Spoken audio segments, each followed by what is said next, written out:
Yeah, this is this particular record is from the XR for Everyone course available in Coursera by Professor Michael Nibbling from University of Michigan. In this particular chapter, which is third week of that course, when that professor discussed about extended realities, social ethics, and accessibility to everyone, and based on the use cases and equity, how is it being handled? Professor had given very good examples and explained it so well to the bottom of the page. Let's move on with XR ethics. So, two examples. One is a video from science fiction short film called Sight. This was released in 2012, almost a decade before, and I couldn't believe the technology they have used. It's so advanced, especially non augmented reality, and then the AI, machine learning, everything I see. It's so perfect. Uh, in that there were, if you could explain, there were hero, and he's going for a meet a girl in a dating, and how far he's talking to her by the data from her social pages, social media pages. That's the main thing, and how far he's constructing his life with all these AI and artificial intelligence tools. That's the main thing. Um, so I have taken much more from that particular video. And the next one is thesis of ethics of realism in virtual and augmented reality. That is also almost 10 years before it was released, and it's giving all the golden rules. What kind of ethics we had to follow, and how we will be using the tool in a very friendly way, not by threatening somebody or against the society. Those kind of details been given. So especially I'll just from the site video, I liked so many good things we can use when we cook. We can use an augmented presenting the if you see the cucumber, it shows us like, okay, how close we could cut on the lines. So it's measuring, and even it is at the moment it is based on your cut, it is telling, see, it's hard cut, it's a nice cut. It's giving the results also. The cameras and the data processings are so powerful, especially on the computing side. I really like that. And then the dress fittings, if you see the hero of the particular movie checking the fit of every costumes, what he from his wardrobe, and it is just giving the better scores based on that he's choosing the clothes.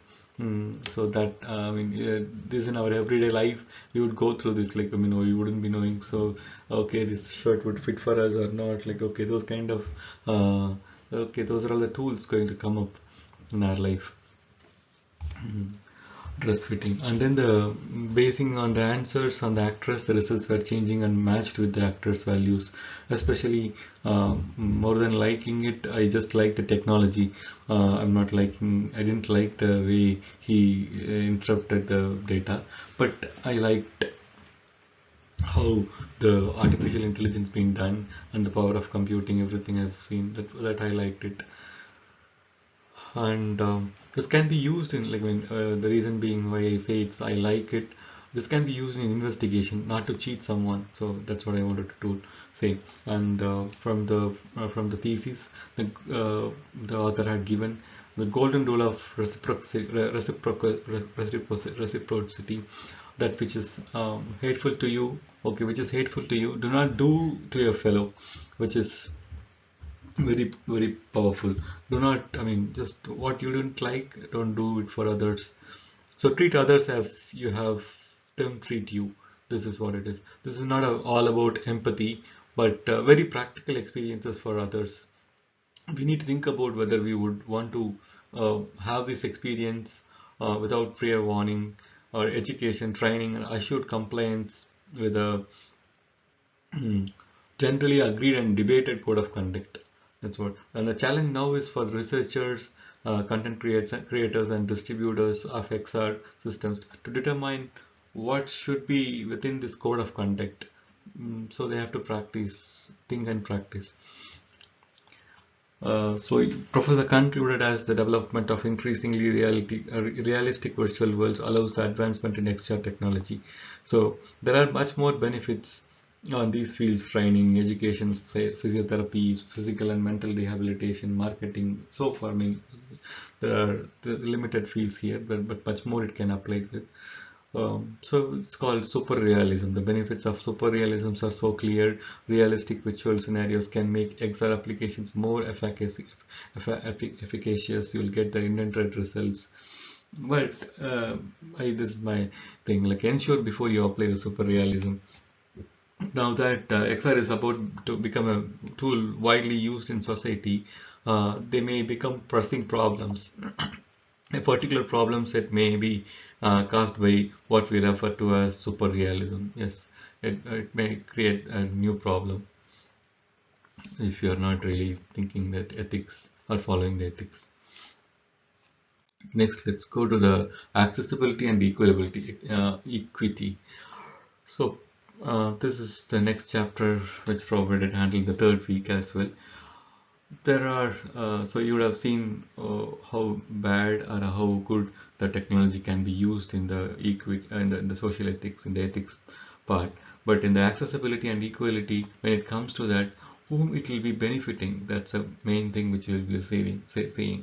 So Professor very well told. I really like this. There are two sides of thinking about accessibility and equality. When it comes to XR technology, again, Professor took two different examples. Seeing VR was about making a VR accessible to users with vision loss, so who do not have that short distance viewability or long distance viewability. This supports. We will see a very detailed way. And another direction is to use XR technology to provide accessibility tools to users that enhance their daily life.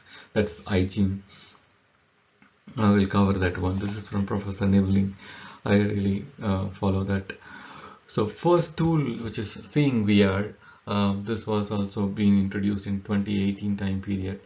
So what the team of Microsoft researchers have done, they've added this tool with existing release solutions as well. I mean, so already there were many VR applications being developed, but those were developed without considering who have vision challenges, especially short distance and long distance view. So when you just you have to either fit it with your glasses or without.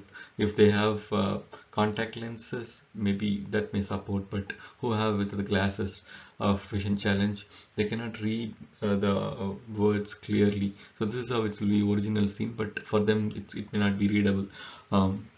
So what they have done, they have developed some software tools, all the tools which can be embedded with the existing VR program. All the XR developers, VR developers can use this tool. So this has been public.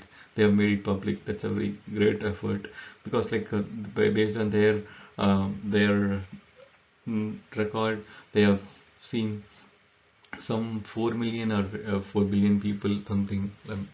I'm not going very correct numbers, so are affected with this Google lens. They're using lens. So when they have this problem, it's been addressed with multiple solutions, which is magnification lens. So this will be additional thing when you use it with the tool. And bifocal lens, something you wanted to see bigger, like when you see, and something when you see it long, it may not be. So bifocal lens, that's another option. And brightness lens, so which mean so without less brightness, they could read. And contrast lens, edge enhancements, so it's been edged everywhere, and you can just isolate the thing with the background. And peripheral ramping. So this I see like it's a focus being being given to only selective locations. So you can just, that's been highlighted. And test augmentation, so the test alone being augmented, and text to speech, depth measurement. So all eight, nine tools basically: object description, highlight, guideline, big coloring, so much seeing AI together. Um, this is being used with multiple applications. Since it's from Microsoft, it's been well received by the VR community users, and it is such a way it helps to all the who has a low vision issues, to all the people. So this is really a beneficial tool. And the next one, iGym, is a product of University of Michigan. Now, this is this is this is being done for players with mobility disabilities. So mobility disability kids also wants to play the same field they wanted to get when they play soccer, or when they play any particular game. How it has been uh, the game being played.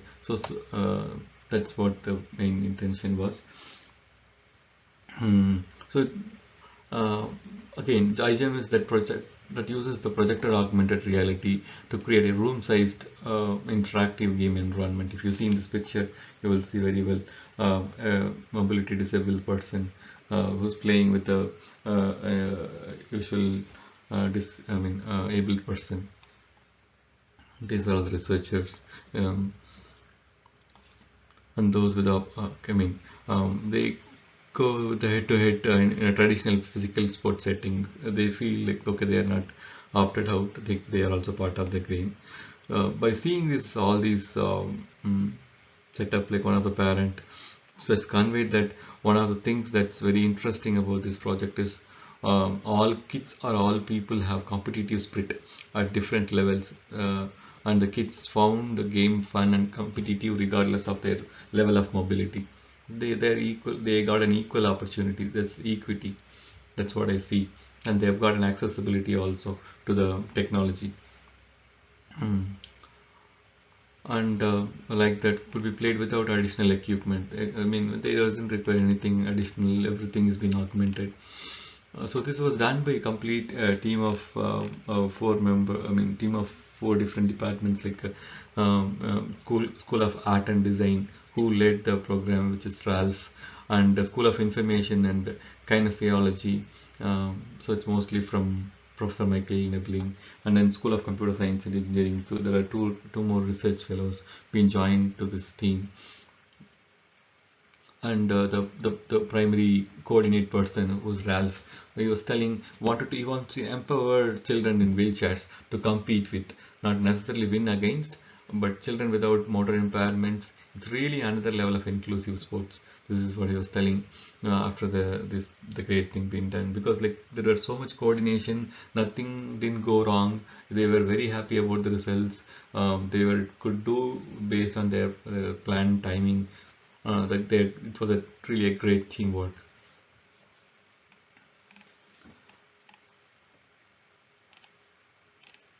So both of these projects, the Seeing VR and then the iGym, of these projects also mark efforts to promote equity, and equity goes beyond the accessibility. That's if you see like everybody, because there are two physically able people, like one is the low vision and the other one is mobility disabilities. They could use, by using the technology, they can empower themselves. That's what it is.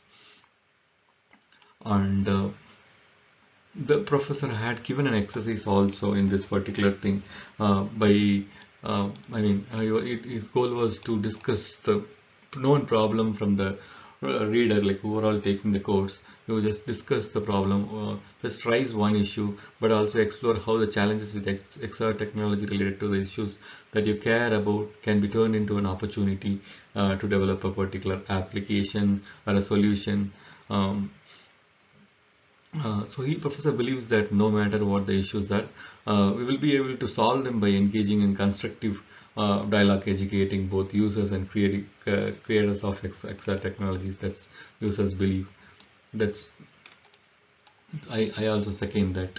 I have done this exercise. I was happy about it. Like I've just talked about augmented kids, how this technology will be used for them. in a perfect way. Already before me, there were like even 3 years before, somebody suggested how that there are some tools available already in the market, applications to engage autism kids on their likes and dislikes, how to engage. So that I have liked it. So all over. So accessibility and equity. There are develop XR developers are giving more importance to accessibility and equity. Thank you.